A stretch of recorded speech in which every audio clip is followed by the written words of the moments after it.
بسم اللہ الرحمن الرحیم۔ السلام علی الحسین وعلی علی ابن الحسین وعلی اولاد الحسین وعلی اصحاب الحسین۔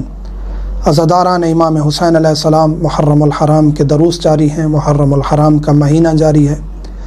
گزشتہ ویڈیو میں ہم نے ذکر کیا تھا کہ اہل سنت کی کتب سے، دیگر مسالک کی کتب سے عزاداری امام حسین علیہ السلام، گریہ کرنا، ماتم کرنا ثابت کیا تھا ہم نے۔ روایات، کثرت سے احادیث و روایات ہم نے بتائی تھیں اور ان کے اصحاب حدیث بھی ذکر کیے تھے۔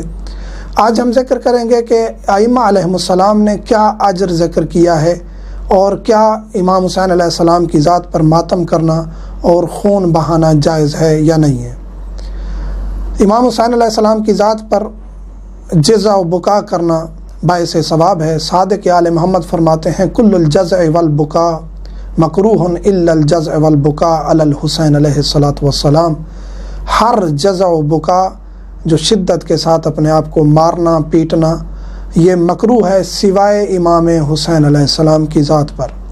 اور ایک روایت امام رضا علیہ السلام سے ہم پیش کر چکے ہیں کہ مولا فرماتے ہیں جو ہمارے غم میں، ہماری جد کے، ہمارے دادا حسین علیہ السلام کے غم میں گریہ کرتا ہے، وہ جنت میں ہمارے قریب، ہمارے مقام پر ہوگا۔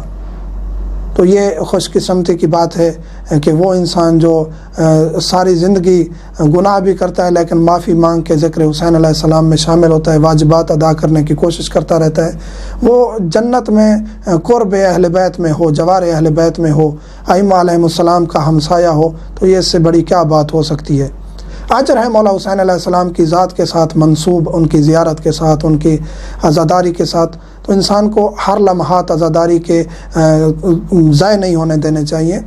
اسی طرح مولا فرماتے ہیں کہ ہر جزع و بکا، جزع کا مراد یہ ہے کہ اپنے آپ کو مارنا پیٹنا، اپنے آپ کو تکلیف دینا، اپنا خون تک نکالنا، یہ جائز ہے۔ یہ مولا کی حدیث ہے، وسائل الشیعہ میں موجود ہے۔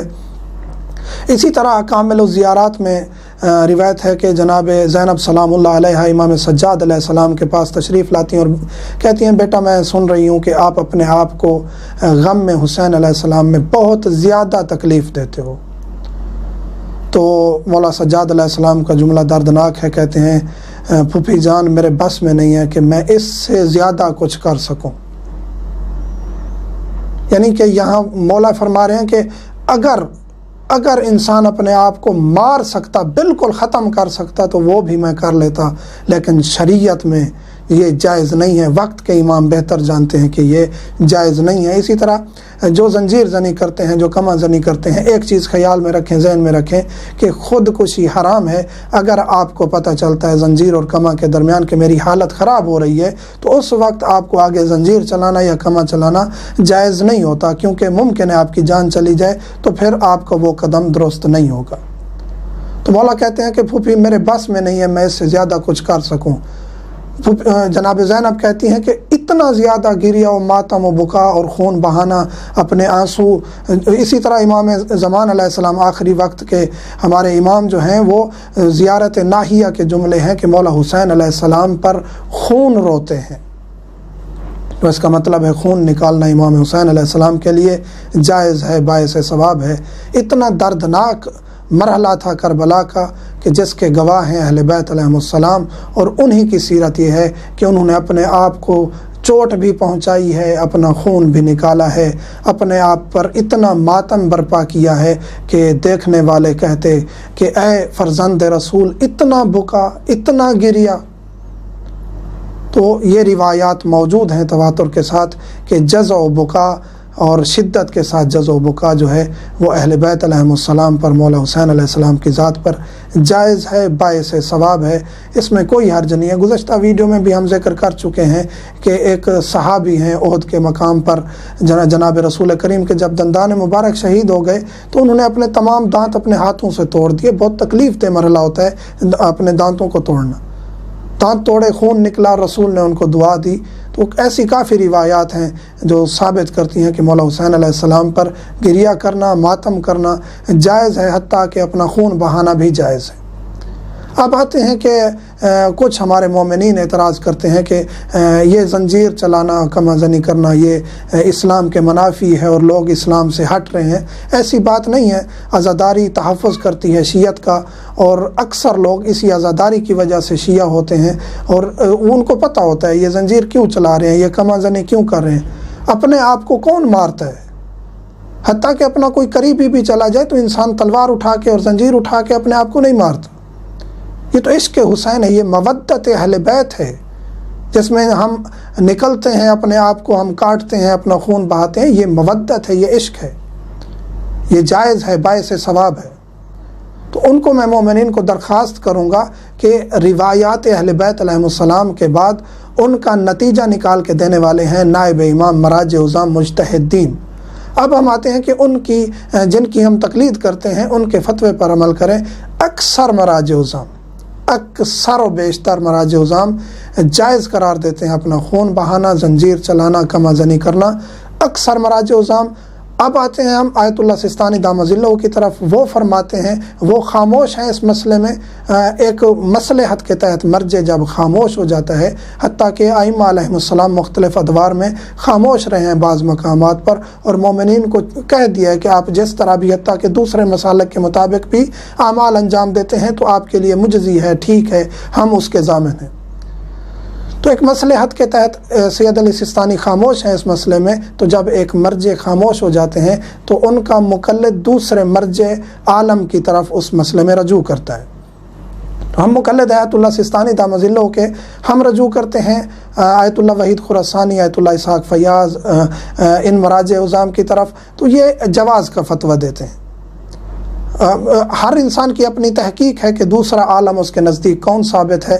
آیت اللہ سستانی کے بعد میری تحقیق کے مطابق میں جو اپنا ایک وظیفہ شرعی سمجھتا ہوں، آیت اللہ اسحاق فیاض، آیت اللہ وحید خراسانی، میں ان کو عالم مانتا ہوں ان کے بعد، اور وہ جائز قرار دیتے ہیں، تو اس وجہ سے ہم زنجیر چلاتے ہیں۔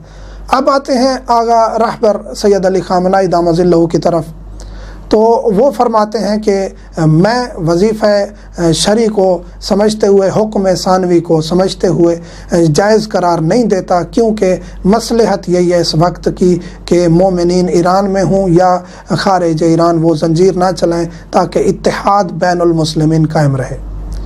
اب یہاں کچھ نوجوان جو ہوتے ہیں وہ کہتے ہیں کہ یہ ولی فقیہ کا فتویٰ ہے، اس لیے سب مومنین پر ماننا اور عمل کرنا ضروری ہے۔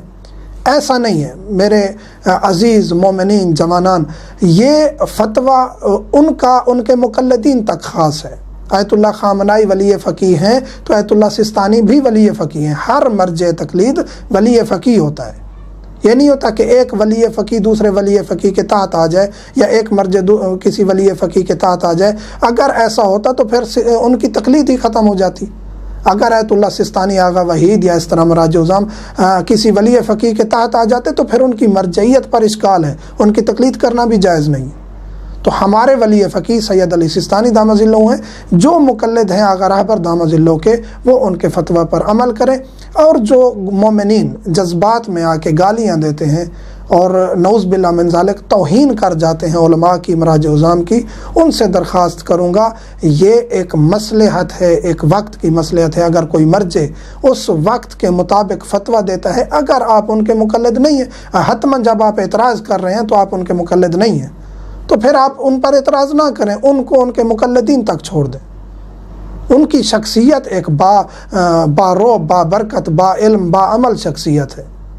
تو ہر عالم دین، ہر مرجع کی اپنی شخصیت ہے، ان کو ان کے مقلدین تک چھوڑ دینا چاہیے۔ اپنے آپ کو گناہ میں مرتکب نہیں کرنا چاہیے، ایک عالم کی، ایک سید کی توہین کرنا جائز نہیں ہے۔ مراجع عظام ہیں جو اس وقت کفر کی آنکھوں میں آنکھیں ڈال کے، ان کے گریبان میں ہاتھ ڈال کے ٹھہرے ہوئے ہیں۔ آج ایران کی، عراق کی زیارات اور شیعت کا تحفظ ہے۔ آج لبنان میں شیعہ محفوظ ہیں، ایران میں شیعہ محفوظ ہیں، عراق میں شیعہ محفوظ ہیں، شام میں بی بی کا روضہ محفوظ ہے۔ تو ان مراجع عظام کی طرف سے تھوڑا سا اپنے ذہن میں اور دل میں وسعت پیدا کر کے سوچیں کہ یہ کس کی وجہ سے ہو رہا ہے۔ امام علیہ السلام کا سایہ رہے ان مراجع عظام پر۔ تو ہمیں تنگ نظری سے کام نہیں لینا چاہیے. ہم بے لگام نہیں ہیں. الحمدللہ اہل بیت نے ہمیں بے لگام نہیں چھوڑا. روایات کے ذریعے ہمیں بتا دیا ہے کہ آپ علماء کے ساتھ چلیں, وہ ہماری طرف سے آپ پر حجت ہے. مومنین سے ملتمس ہوں مجھے, میرے بچوں کو اور والدین کو دعا میں یاد رکھا کریں. والحمدللہ رب